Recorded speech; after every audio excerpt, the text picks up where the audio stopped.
जय हिंद दोस्तों, ब्रिलियंट 24/7 में आपका स्वागत है। तो दोस्तों, आज के क्लास में जो है बात करने वाले हैं विजयनगर साम्राज्य। विजयनगर साम्राज्य को दोस्तों बेहद ही अपनी और सरल भाषा में समझाने का आपको जो है प्रयास करेंगे। दोस्तों, विजयनगर साम्राज्य आप जो है इससे पहले ज़रूर पढ़ेंगे, लेकिन इस क्लास में दोस्तों बेहद ही आपकी भाषा में जो है हम अपनी और सरल भाषा में आपको समझाने का इसको प्रयास करेंगे। तो दोस्तों चलिए इसके बारे में जो है समझते हैं। समय तो दोस्तों विजयनगर साम्राज्य का समय है 1336 से 1565 ईस्वी के बीच में। दोस्तों, विजयनगर साम्राज्य जो है उसका शाब्दिक अर्थ होता है दोस्तों, विजयनगर साम्राज्य का शाब्दिक अर्थ होता है जीत का शहर। क्या होता है? विजयनगर साम्राज्य का शाब्दिक अर्थ जीत का शहर होता है। दोस्तों, इस टॉपिक से जितने भी एग्जाम में प्रश्न पूछे जाएंगे, अगर यदि दोस्तों इस क्लास को आप अच्छे तरीक़ा से देखते हैं तो आपको किसी भी एग्जाम में इससे अगर प्रश्न पूछेगा तो आपका प्रश्न नहीं छूटेगा, ये गारंटी है। तो दोस्तों, इसका शाब्दिक अर्थ क्या होता है? विजयनगर साम्राज्य का शाब्दिक अर्थ होता है जीत का शहर। दोस्तों, विजयनगर साम्राज्य जो है इसकी राजधानी हम्पी है। कहाँ है? विजयनगर साम्राज्य की राजधानी हम्पी है। दोस्तों, विजयनगर साम्राज्य की स्थापना 1336 ईस्वी में जो है विजयनगर साम्राज्य की स्थापना 1336 ईस्वी में दो भाई हरिहर और बुक्का ने किया है। विजयनगर साम्राज्य की स्थापना 1336 ईस्वी में हरिहर और बुक्का नामक दो भाई ने 1336 ईस्वी में किया है। तो दूसरा दोस्तों इसका जो है टॉपिक है, दूसरा मेन पॉइंट देखिए। दूसरा मेन पॉइंट है दोस्तों कि जब मुसलमान विद्रोही मोहम्मद बिन तुगलक को शरण दिया। किसने दिया? जब मुसलमान विद्रोही मोहम्मद बिन तुगलक को जो है हरिहर बुक्का नामक दो भाइयों ने शरण दिया तो क्या किया? शरण दिया तो उसने क्या किया? जब जो है मुसलमान विद्रोही मोहम्मद बिन तुगलक को किसने शरण दिया? मोहम्मद बिन तुगलक को शरण दिया हरिहर एवं बुक्का नामक दो भाई ने। जब शरण दिया तो दोस्तों उसने क्या किया? आक्रमण करके उसे जीत लिया, आक्रमण कर दिया। क्या किया? उस पर आक्रमण कर दिया, आक्रमण करके उसे जीत लिया, आक्रमण करके उसे जीत लिया और दोनों भाई को बंदी बनाकर इस्लाम का दीक्षा दे दिया। इसका अर्थ क्या हुआ है दोस्तों कि उसने आक्रमण कर लिया और उसे जीत लिया और जो है उसको किस धर्म का दीक्षा दे दिया? इस्लाम धर्म का दीक्षा दे दिया। ज़बरदस्ती दीक्षा दे दिया कि आपको जो है इस्लाम धर्म को ही आपको मानना है। अगर नहीं इस्लाम धर्म मानिएगा तो आपको जो है ज़िंदा नहीं छोड़ेंगे, आपको मार देंगे। ज़बरदस्ती उसको जो है इस्लाम धर्म स्वीकार करवा दिया। तो दोस्तों देखिए, अगला पॉइंट है कि इस्लाम धर्म स्वीकार करने के बाद जब दोनों भाई ने इस्लाम धर्म स्वीकार कर लिया तो क्या हुआ? इस्लाम धर्म स्वीकार करने के बाद उन्हें विद्रोहियों के दमन करने के लिए दक्षिण भारत भेज दिया। जब वो दोनों भाई किसके जो है कहने पर काम करने लगा? मोहम्मद बिन तुगलक, जो कि कहाँ का विद्रोही था? मुसलमान विद्रोही था दोस्तों। उसके कहने पर जो है उसने जो भी वो कहता था कि आपको वहाँ जाना है, ऐसे करना है, वहाँ पे आपको शासन करना है, वहाँ का देख रेख करना है, तो वो करने लगा। इस्लाम धर्म स्वीकार करने के बाद उन्हें विद्रोहियों के दमन करने के लिए जो है दक्षिण भारत भेज दिया। इस्लाम धर्म स्वीकार करने के बाद उन्हें विद्रोहियों के दमन करने के लिए दक्षिण भारत भेज दिया। देखिए दोस्तों, अगला पॉइंट है, दक्षिण भारत में तुंगभद्रा नदी के किनारे विजयनगर नामक साम्राज्य बसाया और शासन करने लगा। तो दोस्तों उसके बाद जैसे ही जो है दक्षिण भारत में उसको भेजा मोहम्मद बिन तुगलक जो है दोस्तों, मोहम्मद बिन तुगलक ने दोनों भाई को जैसे दक्षिण भारत में भेजा थी शासन चलाने के लिए, देख रेख करने के लिए, तो वो दोनों भाई गए और तुंगभद्रा नदी जो है के किनारे एक जो है शहर बसाया जो कि विजयनगर कहलाया, विजयनगर साम्राज्य। अगला पॉइंट, तो दोस्तों देखिए, ये तो आप पहले देखे हैं कि विजयनगर का शाब्दिक अर्थ जीत का शहर होता है, राजधानी हम्पी है। दोस्तों विजयनगर की जो है राज्य भाषा जो है ये बहुत एग्जाम में पूछता है और बहुत इम्पोर्टेंट है। ये है दोस्तों, देखिए ये जो है वेरी वेरी इम्पोर्टेंट है दोस्तों, इस पर जो है 5 स्टार लगा लीजिए। ये जो है दोस्तों, इसकी भाषा को पूछा जाता है कि राजभाषा क्या है, तो क्या है विजयनगर की राजभाषा तेलुगु है। दोस्तों अगला पॉइंट देखना है कि दोस्तों जैसे कि पहले आप देखे हैं कि उसने शहर बसाया दोस्तों, हरिहर बुक्का दोनों भाइयों ने, तो पुनः जो है दोस्तों दोनों भाइयों ने अपने गुरु विद्याधरण की प्रेरणा से पुनः हिंदू बने और विजयनगर साम्राज्य की स्थापना की। तो देखिए दोस्तों, जैसे ही तुंगभद्रा नदी पे गया तो विजयनगर राज्य की स्थापना जो है करना शुरू कर दिया।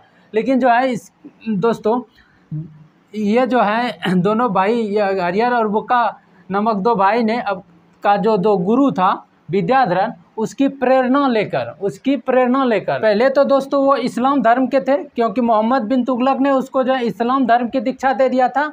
लेकिन जो है जब वो तुंगभद्रा नदी पे आया तो वहाँ उसने विजयनगर साम्राज्य की स्थापना करना शुरू कर दिया। तो उसका जो गुरु हुआ दोस्तों विद्याधरण, उसकी प्रेरणा लेके पुनः वह जो है इस्लाम से हिंदू बन गया। क्या हुआ? पुनः इस्लाम से हिंदू बन गया। पुनः हिंदू बन गया किसके प्रेरणा से? उसका जो गुरु था विद्याधरण, उसकी प्रेरणा से, और विजयनगर की स्थापना कर दिया, एकदम स्थापना कर दिया। उसके बाद देखिए दोस्तों है विजयनगर साम्राज्य जो है दोस्तों, इस राजवंश में 4 वंशों ने शासन किया। विजयनगर साम्राज्य में दोस्तों 4 वंशज हुए। कितने वंशज हुए विजयनगर साम्राज्य में? 4 वंशज। संगम वंश, विजयनगर साम्राज्य में 4 वंश हुए, संगम वंश, और जो है सुलूब वंश, उसके बाद तुलुब वंश, उसके बाद अरविडू वंश। ये 4 वंश हुए दोस्तों। और ये चारों वंश दोस्तों 300 वर्षों से अधिक समय तक इस चारों वंशों ने शासन किया। 300 वर्ष से अधिक समय तक इस चारों वंशों ने शासन किया। अगला पॉइंट देखते हैं दोस्तों, दोनों भाई ने अपने पिता के नाम पर, दोस्तों दोनों भाइयों ने मिलके अपने पिता के नाम पर जो है संगम वंश की स्थापना किया, जो कि इस वंश का पहला वंश था संगम वंश। तो दोस्तों संगम वंश की जो स्थापना किया था दोस्तों, अपने पिता के ही नाम पर उसने एक वंश की स्थापना कर दिया। किसने? हरिहर बुक्का नामक 2 भाइयों ने।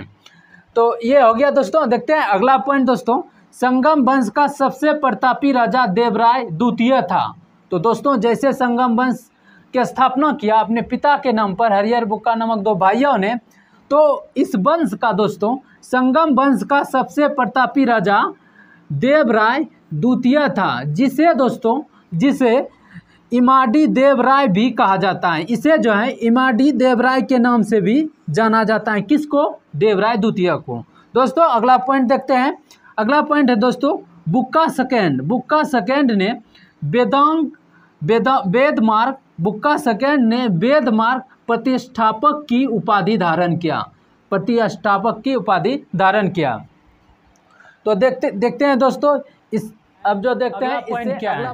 तो अगला पॉइंट है दोस्तों, देखिए मल्लिका अर्जुन को प्रौढ़ देवराय कहा जाता है। अगला पॉइंट है दोस्तों, मल्लिका अर्जुन को प्रौढ़ देवराय कहा जाता है। ठीक, उसके बाद देखिए अगला पॉइंट है हरिहर सेकेंड ने संगम शासकों में सबसे पहले महाराज की उपाधि धारण की। तो दोस्तों हरिहर सेकेंड ने संगम शासकों में सबसे पहले क्या किया था? महाराजाधिराज की उपाधि धारण किया था। ठीक, ये क्वेश्चन पूछेगा कि संगम शासकों में किसने जो है महाराजाधिराज की उपाधि धारण किया था? तो हरिहर सेकेंड ने। किसने? हरिहर सेकेंड ने। अगला पॉइंट है दोस्तों, इटली का जो यात्री था निकोलो कॉन्टी। इटली यात्री कौन था? इटली का यात्री जो था निकोलो कॉन्टी, विजयनगर की यात्रा देवराय प्रथम के शासनकाल में आया था। तो इससे पूछेगा कि किसके शासनकाल में आया था निकोलो कॉन्टी विजयनगर? तो देवराय प्रथम के शासनकाल में आया था। ठीक, उसके बाद देखिए दोस्तों है विद्याधरण। अगला पॉइंट है दोस्तों, विद्याधरण संत जो था हरिहर और बुक्का दो भाइयों का, संत ने संगीत सागर नामक ग्रंथ की रचना किया था। किस ग्रंथ की रचना किया था? विद्याधरण संत ने किस ग्रंथ की रचना किया था? संगीत सात नामक ग्रंथ की रचना किया था। संगीत सात नामक ग्रंथ की रचना किया था। उसके बाद देखिए दोस्तों जो है विजयनगर साम्राज्य में जो ये 4 वंश हैं दोस्तों उसमें कौन कौन शासक थे?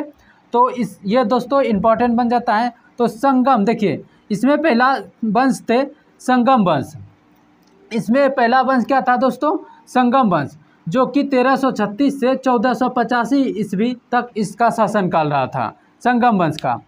और उसके बाद देखिए दोस्तों सालुब वंश। सालुब वंश का जो है 1485 से 1506 तक इसका शासनकाल रहा था। और तुलुब वंश का 1505 देखिए हैं। तो इसमें शासनकाल थोड़ा अंतर है दोस्तों। देखिए ये यहाँ से ही चालू किया था, 1505 से ही तुलुब वंश चालू हो गया था। तुलुब वंश का 1605 से